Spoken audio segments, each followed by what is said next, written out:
She's part of the cast that has become known as 5 O'Clock with Andy, Bourbon with Beshear, the Kentucky governor's 5 p.m. coronavirus update that become a must for people to watch and listen to Monday through Sunday.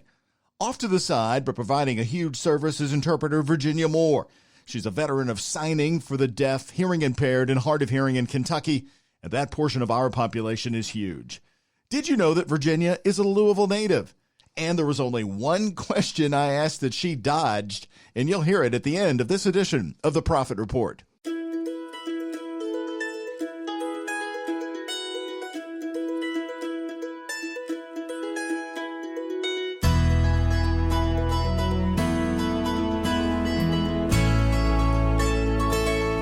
This is Charlene Shanklin.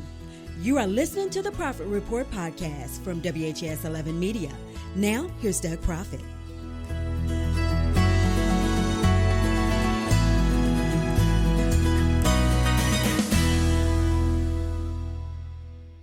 Virginia, you know, a lot of times when I get to talk after you've been on and we've done stories about you, I remind people that you're a Louisville native, and we're proud of that. Did you grow up here?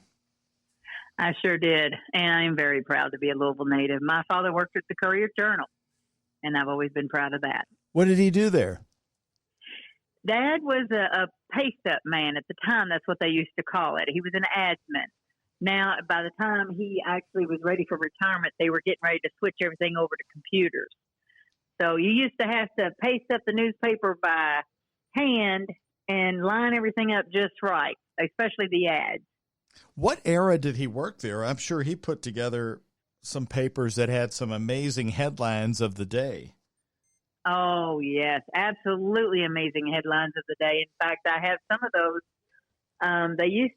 They used to have the big press as it would go around. You would have this pressed piece of hard cardboard that is actually the print. It would be what I think they would call the, the name escapes me, but it's actually what you print it off of, and I've got stacks of them. Oh, wow. You've got the actual typeset faces? Yes. And let's see, I think Dad must have worked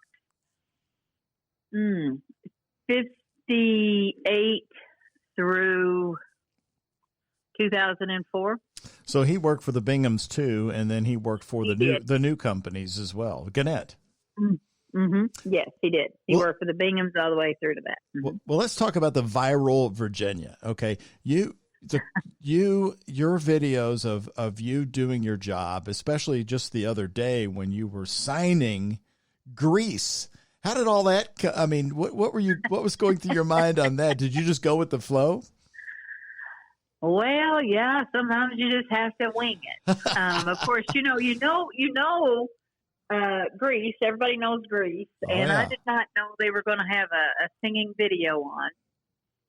And of all songs that they could have put on, doo-wop doesn't necessarily have a sign. So it was a bit of a challenge, absolute challenge. And so you were sort of getting into it. Well, you do sort of want to convey that the musicality of it, and I do enjoy doing theater and music. Just that one's a bit of a challenge. That I would say. What's the wildest show or whatever that you've ever had to interpret? Well, maybe the most challenging. Dracula. I did Dracula once, and you know how Renfro has his little pet rat, and his rat got loose from the stage and crawled up my back and sat on my shoulder. And as an interpreter, you have to sort of stay the course. A real rat. A real rat. Oh, and everybody thought, a little white one, and everybody thought that was a part of the act somehow, because Renfro very professionally walked over and plucked him off my shirt. He had his little claws in me, so the shirt had to be pulled off, and said, "Now look at you trying to get away from me," and just turned away and kept on. The play went on. But it wasn't planned. Needless to say. No. Needless to say, I was petrified. That rat didn't bite you, did it? No, just it was a pet rat, one of those domestic ones, and it just crawled up my shoulder and sat there. And the audience just was like horrified. The deaf people kept looking at me, and I kept thinking, "Oh no, what am I going to do now?" So I'm sorry. I think the one that I am most proud of, though, I did interpret for Maya Angelou when she came in town, and that was quite an honor at the Kentucky Center. A top honor. That is amazing. Well, you also, in the middle of this crisis, and here on WHAS 11, we did the story on it. You tug on your ear, sort of what Carol Burnett used to do on her old show, as a sign to somebody out there. Tell us about that. Who are you specifically making that gesture for? Well, there was a video that went viral about the nursing home out in Litchfield, the Springhurst Nursing Home, and there was a senior citizen, that's sort of an older lady, sitting there in a wheelchair signing, while another older gentleman was voicing, and he had a sign up that said he was Beshear and she was Virginia. Well, I was touched, and I called them and asked if she happened to be deaf or if she just knew sign language, and they said yes, that she was deaf. And Miss Jackie is deaf, and it just touched me so much. We can't go see our seniors in the nursing homes. We have to be vigilant to try to protect them. And this is what we're doing this for, our most vulnerable. And they are the most vulnerable. And we just need to reach out to them. So I send a private video sort of message to her, telling her that keep smiling. We're going to be okay. And we're going to get through this. And just as an honor to her, I was going to tug on my right ear that night to let her know that it was something special for her, that we were thinking of them. And before I knew it, everything came out. So, well, you had people all over the area crying, including my wife, who said, I can't watch that story enough. And she, it was just such a nice human touch, especially since you did this and we are in the middle of this ever-growing coronavirus threat. And so this whole thing starts weeks ago. How did you get involved in the interpretation for the hearing impaired and the deaf for Kentucky Governor Andy Beshear? Because you are there, he is there 7 days a week, and there you are. I work for the Kentucky Commission on the Deaf and Hard of Hearing. I'm the executive director there, and we are a state agency, and we actually advise the governor's office and local and state government as one of our mandates. It's only one of our mandates. We have several. And as a part of that, when this whole crisis started happening, I reached out to the governor's office to see if we could possibly have an interpreter there to make sure we can reach. There's over 700,000 deaf and hard of hearing. Now, the majority is hard of hearing. So I've been pushing for captioning, for live broadcast, and an interpreter. And I will say that this is the first time that the governor's office, Governor Andy Beshear, opened up his door and said, yes, come on in, stand beside me, let's get this message out, in my 25 years of being with the commission. So it's just been unprecedented. It's just a wonderful access he's allowing us, the compassion that the governor has to make sure this message gets out to every Kentuckian is fabulous. So at first, because of the rapid crush of the developments that were going on, you weren't really identified by him. He didn't acknowledge you. And then I guess some people started asking questions. Who is this wonderful interpreter you have? And then he started naming you, and he actually apologized for not recognizing you. For the most part, interpreters aren't necessarily recognized on stage. I mean, because we are the voice of who we're interpreting for. And I am only as good as Governor Beshear is. His calm demeanor, and a lot of people have made comments that I have such a calm demeanor, and it's because of the governor. We're only as good as he is, and not necessarily are we recognized. I mean, it is nice to be thanked that there is an interpreter that are getting a message out. But I was a little surprised, too, that all of a sudden he turned. And I understand that may have been a little bit of peer pressure to acknowledge the interpreter, but he also acknowledges Kenneth and James. So he has a whole team of people helping him. And it's nice. It's a very nice gesture. So did you notice things start changing for you for recognition, and also what people were saying to you right after the first time he said who you were? The very first thing I noticed is that for the first time, the deaf and hard of hearing community started understanding, started realizing that this was a crisis, and they were getting the information firsthand. They started contacting us and saying, wow, are you going to be able to stay as the interpreter? Are we going to be able to continue to have this access? And we had to assure them, yes, we're going to do this. Do you have a backup? Oh, yes. And you'll see that I'm not there 7 days a week. I usually try to take a day off. But Rachel Rogers is the blind interpreter that works in our office, and she's also there.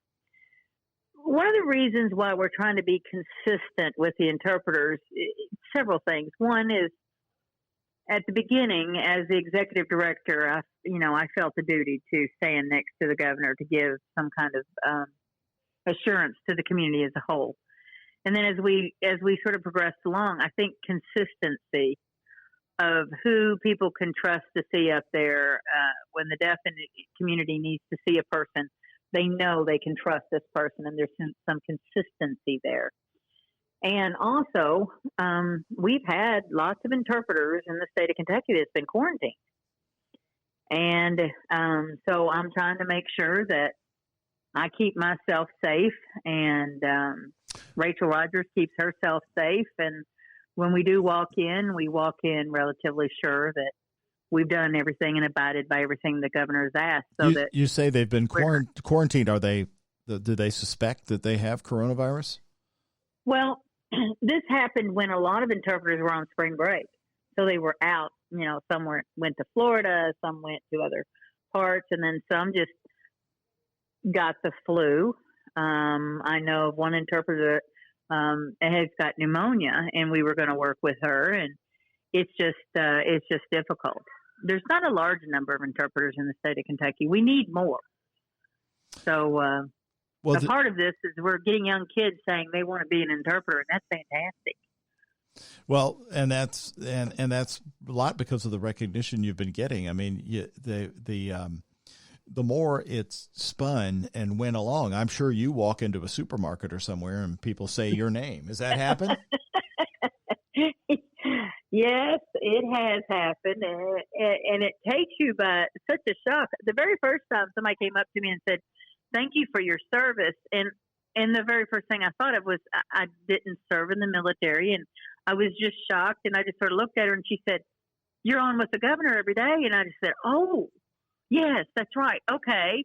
I said, "Well, you're welcome," and then I went on, and then somebody had yelled my name out, Virginia, and I turned around. I didn't recognize anybody. And they're just starting to know my name a little bit. I even had somebody stop me yesterday for a selfie. Of course, we were social distance. They were social distance, but that's a little shocking for me. Well, Virginia, have you ever had a politician or anybody saying things that you just won't interpret? If you accept the assignment, you accept what you're doing. I have interpreted for several presidents. I have declined some that I just didn't feel like if I was going to, if maybe they had a message I didn't feel like I could convey, then I don't take the assignment. And that's good for any interpreter. If you're there. Is that for political reasons or just for you just disagreed with their stance on things? On why I didn't take the job? Yes. I didn't agree with their stance or how they might make comments that I didn't feel comfortable with, and that goes for any interpreter taking any assignment, be it political or if you're uncomfortable with a court situation that may involve children and you don't feel like you can do that, you shouldn't take those assignments either. What about profanity? Do you interpret profanity, or do you skip over it if anybody's using that language? interpret faithfully. If they interpret profanity, you interpret profanity.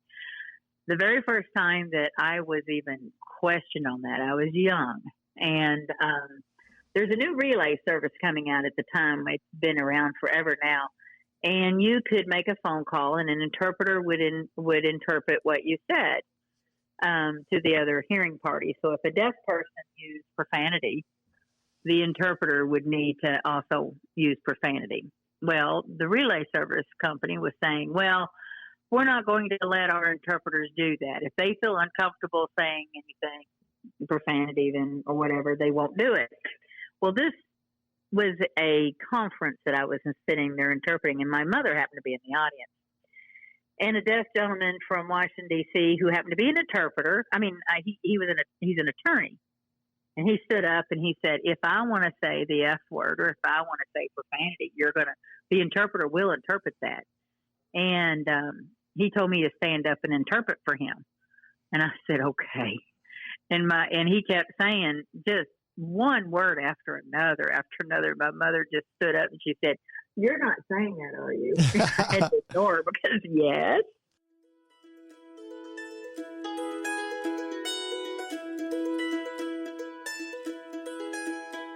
We love our restaurants in Louisville, so I wanted to do something to keep them in your mind. Check out Proffitt Report podcasts number 20 and 21 with Cunningham's, Bootleg Barbecue, Fork and Barrel, and Vincenzo.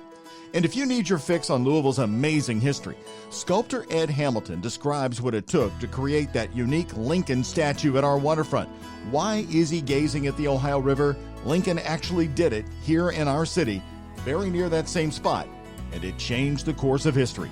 Ed Hamilton's also a great historian in my book, episode number 11. Check it out. Now, back to Virginia Moore.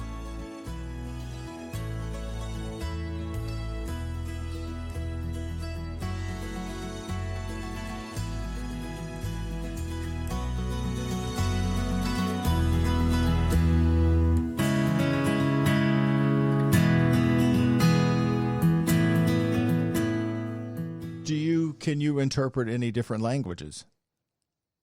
No. Surprisingly enough, some people don't realize that ASL is American Sign Language. There's Spanish Sign Language. There's French Sign Language. So every country has its own language. There's also something called Gestuno, which I have learned and I have used, which is sort of that in-between language of American and other countries. It's more of a gestural where you can communicate between two different, if you have a French individual or American individual. So I have that, but it has its own language, its own culture. So where have you seen yourself now that you've had many weeks to reflect since you've been interpreting, and people do know your names, your first names, Virginia, Kenneth, and James. And I do have, we'll get back to that in a second, but where have you made the most difference so far? I'm interested in some of the feedback that I'm sure you've had that has touched you. There's probably one or two that stand out. Well, there are several. There are individuals that have never seen an interpreter on the stage next to the governor on TV, and they're just amazed that they're getting this information firsthand. It's that person out in Eastern Kentucky or Western Kentucky or Northern, or that may even be isolated and maybe the only deaf person in the family, or there's not very many around that person, maybe in their small hometown, they may be the only one. So communication for them is not easy. So I know that I'm helping to reach that person. And that, in essence, is what the Commission on the Deaf and Hard of Hearing is about. We're there to try to bridge that gap, to bring communication to all corners. Well, you know that the governor's news conference have been called 5 o'clocks with Andy. We get pictures we've had a couple of pictures from viewers in Shelby County who call it bourbon with Beshear and send us photos of them, sitting in their living rooms with in a mint julep glass. Do you ever think in your mind how people have made this a routine for this this life-saving information, and yet do you wonder where they're watching this from? I do. And I think what is so amazing about this is that this calm governor that we have here in Kentucky, Governor Beshear, has seemed to just worm his way into everybody's hearts in the sense that people want to sit down and listen to him. I have friends in other states, Georgia, Texas, Pennsylvania, that have gone online to watch it because they don't want to watch their own governor because they're not getting the information. They sit down in the time zones. One sits down at 4 o'clock, one sits down at 5 o'clock, and they open their laptop just to hear him. So it is amazing that people, and he has to say the same thing over and over sometimes, but you don't get tired of hearing it from him. And people are sitting on their couch, on the deck, in Texas, in Georgia. It's amazing what he has done and is able to keep bringing this message forward. Well, I saw a political analyst somewhere say that, during the campaign, he was often called a boring lawyer, but he said now in this crisis, never has Kentucky needed a more boring lawyer than ever before because of that demeanor, which is, very calming and very trustworthy. I don't know that any other tone would be right for this. You're right. I don't know that any other tone would be right. I know that other states have indicated that their governor is stoic or doesn't really sort of explain anything, and they just don't have that connection. I think everyone here is looking for trust. They're looking for, the calm in the storm to say, we're going to be okay. And he's even asked that people say it with him. We're going to be okay. It's hard. It's hard to feel like you're going to be okay. But at 5 o'clock every day, we get a sense that we're going to be okay until the next day. We get to sit down again and feel okay again. So you're right. This is an amazing opportunity for the Commission on the Deaf and Hard of Hearing. It's an amazing opportunity for me. I've never felt like my job meant so much more than it does now. So, Andy Beshear is there with some notes. He was joking or apologizing today that he got the U of L football coach's name wrong because he said, I never expected to be in front of live television with my own handwritten notes so many days. But so a lot of it's ad-libbing, but a lot of it is routine. Is there a favorite moment now that you have of all of his presentations that you're ready for, you're ready to interpret, what's coming, that has sort of touched you? The one thing that touched me more than anything, and I did not even, I had to tell myself, you can get through this. The very first time he said he wanted to light up the mansion, his house, his home, in green to honor the person that had passed that day. It just went all over me. The compassion in the sense that everybody is now lighting up the houses green little by little. And then he brought in, I believe that same day or that next day, to ring the bell at 10 o'clock so everybody knows we're connected. Just that little bit of act gives people some kind of control. And it just gave me goosebumps when I had to interpret it the first time. And we're doing it here in Kentucky because we all care. And it's amazing. Nothing, I think, could unite us more than to take a simple act and show we care. And that was something. I am talking to you at the end of a long day, so I so appreciate it. But I'm going to leave by asking some behind-the-scenes stuff. the other day, Kenneth had a bad day. At least he became a talk on social media because nothing he had rolled for the governor, and the governor's face sort of showed it. So tell us what's going on behind the scenes. Is Beshear really a little frustrated? What is Kenneth doing? Is he scrambling around? None of us have ever seen Kenneth or James, so you got to tell us what's it like when this stuff goes haywire. They are such good guys. They are such good guys. And this is equipment that I don't know that is, I think they've had to learn. It was just purchased, I believe, just before the new administration came on. So they've had to learn on the fly. And it doesn't always work the way it's supposed to. So when Kenneth had to come up with something right away, it's not there. And I feel sorry for him. You should see, he's just crestfallen. He just doesn't know what to do because that piece of machine is not working right at that very moment. So it's not Kenneth and it's not James. It's just the world of technology we live in. And I can't imagine Beshear being really mad at him. No, I never have I seen him be upset or mad.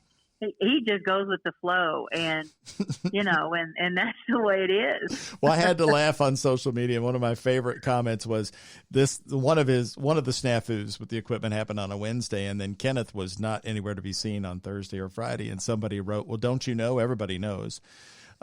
He has those days off. James works the weekends."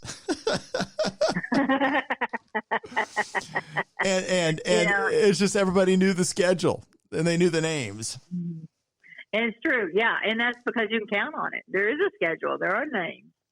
It is amazing. I mean, he's got a wonderful team of people there. We walk in, we just get started and we go. So technology snafus, that's what happens. But everybody just goes with the flow. Every day there's something new. Okay, Virginia, my last question, I'm going to put you on the spot. You're from Louisville. You're a Louisville native. But are you Kentucky fan or Louisville fan? Now, do you think I'm really going to answer that question?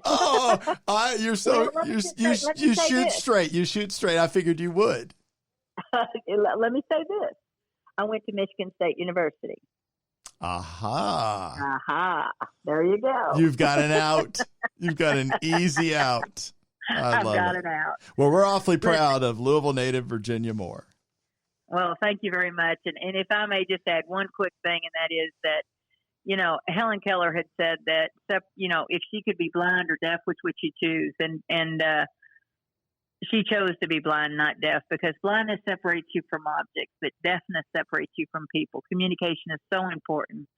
I'm proud to be a part of the commission. I'm proud to be a part of this governor's administration. And there's 700,000 deaf and hard of hearing out there, and we've just got to reach everyone. And what you're doing is helping with that. So thank you. Well, it's been great to talk to you and also shed some more light on this. And I love the fact that you used the Helen Keller line because a lot of her material is now going to be coming to Louisville and based at the Kentucky School for the Blind and maybe a possible new museum there. And what a remarkable person she was. Absolutely. Absolutely remarkable. All right, Virginia, take care, and we'll see you standing next to the governor. Okay, thank you very much. Bye-bye. Bye-bye. God bless Virginia and her good work. Again, she's the executive director of the Kentucky Commission on the Deaf and Hard of Hearing. You can send her an email right through their website. And you can reach me by emailing dproffitt, that's DPROFFITT, at WHAS11.com. This has been a production of WHAS 11 Media.